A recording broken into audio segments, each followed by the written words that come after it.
Cette femme est l'une des plus grandes peintres du 19e siècle et pourtant sur son acte de décès c'est écrit sans profession. Elle s'appelle Berthe Morisot, elle est née à Bourges dans une famille bourgeoise qui l'a encouragée elle et sa sœur Edma à se former à l'art. Grâce à leur travail, Edma et Berthe vont exposer au Salon en 1864 et il faut savoir qu'à cette période, l'école des beaux-arts était interdite aux femmes. Elles vont donc apprendre à peindre en allant au Louvre pour copier les chefs-d'œuvre. Et c'est ainsi que Berthe Morisot va rencontrer Édouard Manet. Tous les deux vont se lier d'amitié et on va même retrouver Berthe dans plusieurs tableaux d'Édouard.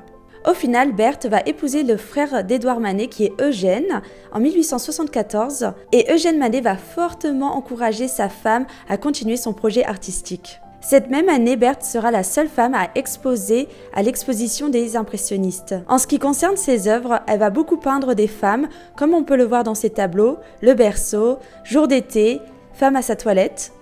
Et en 1878, Berthe et Eugène mettent au monde leur fille Julie Manet, qui devient le modèle favori de sa maman et qui va même apprendre à peindre à ses côtés. Et ce qui est triste, c'est que lorsque Berthe Morisot décède, sur son acte de décès, c'est seulement écrit sans profession. Sa fille Julie va donc faire tout ce qu'elle peut pour que sa maman soit reconnue à sa juste valeur. Un an après son décès, elle va organiser avec les amis de sa maman, Monet, Mallarmé, Renoir, etc., une exposition pour lui rendre hommage.